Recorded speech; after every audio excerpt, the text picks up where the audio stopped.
Hello, hello. Good afternoon, everyone. I'm hopping on live just a little bit later than anticipated. I think due to time zone changes and whatnot, we're all having some hiccups. We don't change time here in Arizona, so that has thrown my schedule off with all my folks who are in other states.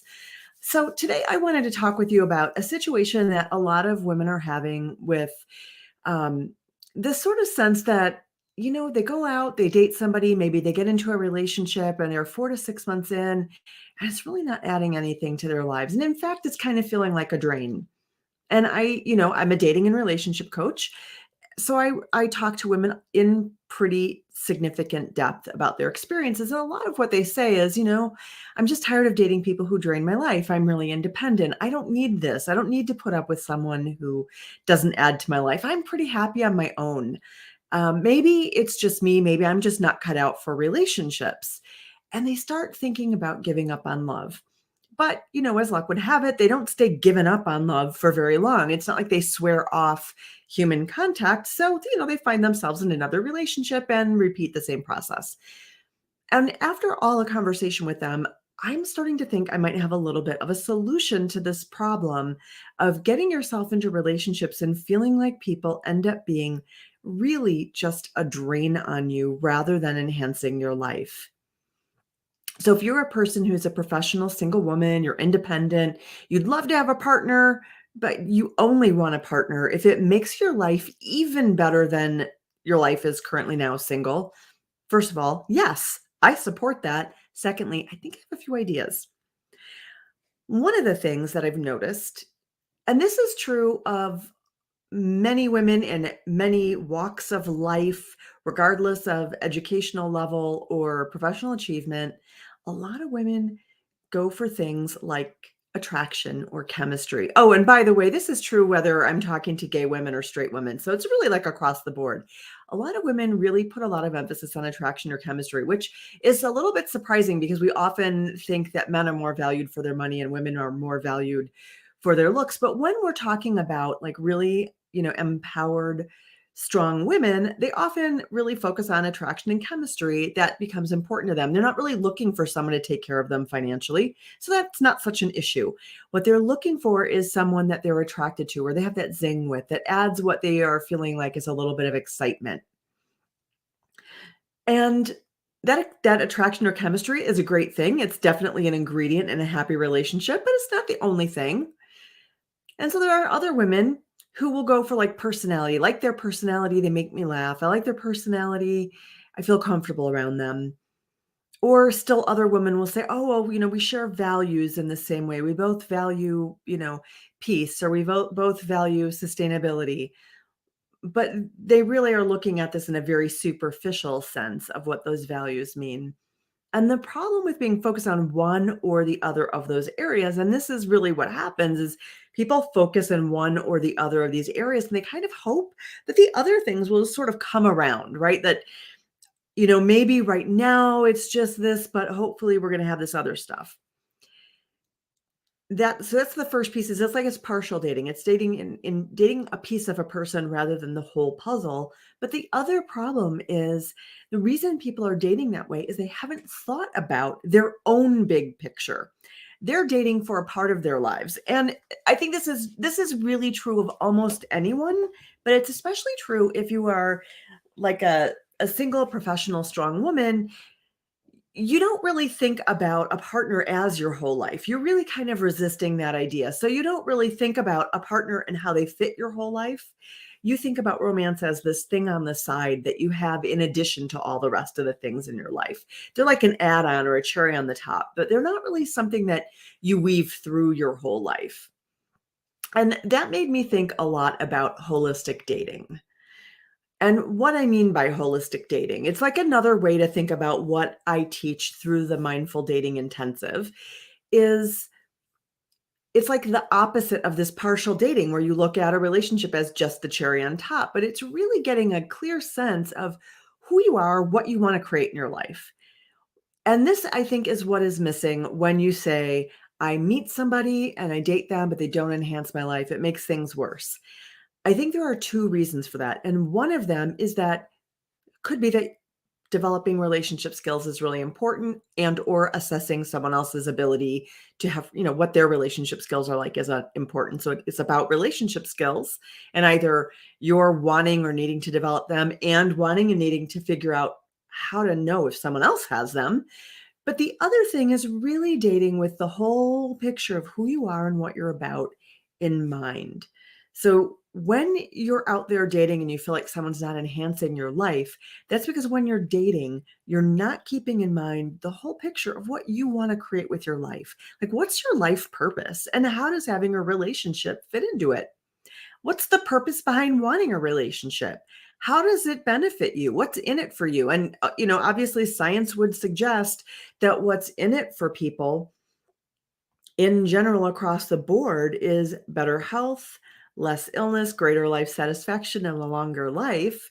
So, yeah, there's a lot in it for you, but how does getting that align with your true, authentic core, deep nature? How does this person that you want to invite in align there? And how do you find someone who aligns with you in that depth level and shares that capacity to create the bigger vision, your bigger purpose in life? So that is what I'm kind of encouraging you today to start to think about. Think about that bigger picture. What are you about in your life? What is your life purpose? What is your mission? What are your values, visions, and goals for yourself? And this is especially important if you view yourself as a professional woman who is trying to accomplish major things in your life. What are those things? And then how could having a partner contribute to those things? How could having a partner make those things easier to attain? How could having a partner make it more fun to attain those things? What could a partner contribute to that picture? If you're a person like I am, who's all about spiritual and personal growth, how does your partnership become an avenue for that growth to happen? So going beyond chemistry, going beyond superficial things like, we both have the same sense of humor, or going beyond just, the surface level values, how does that partnership challenge you to grow? And really here, I'm not saying you're the only one that needs to grow and they don't need to grow. But even in that moment where they are having a growth opportunity, part of your growth opportunity is being able to hold that mirror up to somebody, to another human being, in a place of spaciousness and compassion and allowing and supporting them on their growth journey. Of course, they're going to support you also. That's the deal, right? It's a two-way street. And that's what I'm talking about. So when I share stuff about my relationship stance on things, my philosophy, what it is I'm trying to help women create, super important to know that, of course, I'm trying to benefit the women involved. This is not really about catering to some super outdated heteronormative value. It's about really thinking about your life as having value beyond you. It's about thinking of your life as having value beyond your economic value, and how your life influences and shapes the people around you. When you have a solid and secure partnership, how does that shift the dynamic around you? What does that do for people who know you, who love you, who see you? Like, and I'm going to give you an example. I'm going to share like a very personal story. I was a single mom. I divorced when my kids were small, and I decided I was never really going to get into a relationship until my youngest was over 18. I was a child of divorce. My parents were super obsessed with their new marriages and didn't really have the bandwidth to be parents and be available for me and my brother. So I didn't want to do that to my kids. I decided I was going to focus 100% on them and their needs until they were 18. And I dated a really lovely person, a lovely woman, about a decade ago. And initially I thought she would be someone I would want to marry. Really loved her personality, was definitely attracted to her. So we had the attraction and the chemistry. I really liked her personality. We seemed to share some of the same values, but really the problem was that I didn't have a solid vision for my future, and she didn't have a solid vision for hers. or she had one and she thought she could compromise to make things work with me because of the attraction chemistry and the other ways we fit. She thought she could compromise on some of what she wanted out of life. And as it turned out, I couldn't let her in to be really a full step parent to my kids. So I couldn't let her in my life all the way. The other problem was that she couldn't let me in her life all the way either, because she really wanted, not only did she want someone to marry her, she wanted to have children. And I was done with that part of my life. That part was over with. So I couldn't let her into my current kid's life. She couldn't really hop into that life because part of her kind of knew she wasn't fully satisfied there. And it was heartbreaking for both of us. And how we found ourselves there is that we didn't start with that big picture, values, visions, and goals for what we wanted to create with our lives, what we were about. We weren't clear on it ourselves. We weren't solid and firm in it. So we couldn't express that to each other. We couldn't ask for that. We couldn't make that conscious decision to co-create a beautiful, abundant, flourishing partnership. It ended spectacularly painfully for both of us, and like really, truly horribly painfully for both of us. And I couldn't, like, I seriously could not date for several years afterwards because I thought it was me. And I thought, wow, this is a real, like, I thought she was really awesome. And even this awesome person seems to weigh me down, detracts from my life, wants more than I can give. This is too much for me. And for her, I really don't know what her experience was like afterwards, but for her, she was frustrated for other reasons. So fast forward many years, I watched Schitt's Creek. I talk about this all the time. I love that show. It really showed me a view of what a queer relationship could look like and what a truly fulfilling relationship could look like.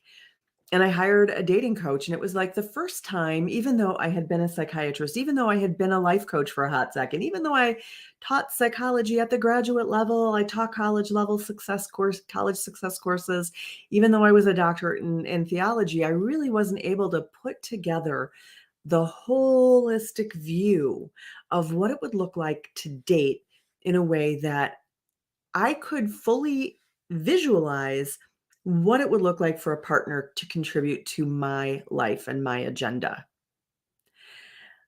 And that's what I really want to kind of leave you with, is to see if you can create that way of thinking about dating.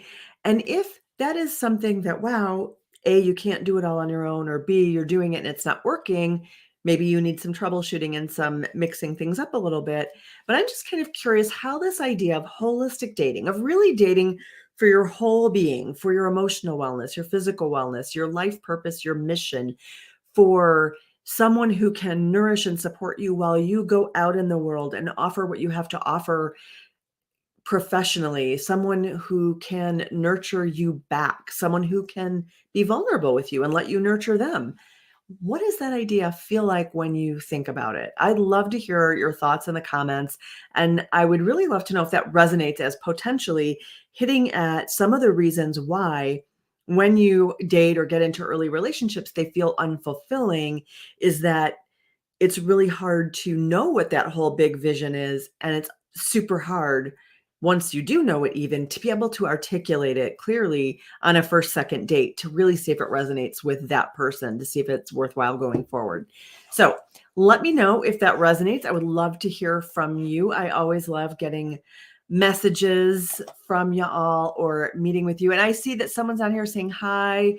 Not sure who that was. Sorry, I can't see names on StreamYard. Really apologize about that. But let me know if that's resonating. I would love to hear more about what you have to say. And you all have a wonderful day. I'll see you on Thursday.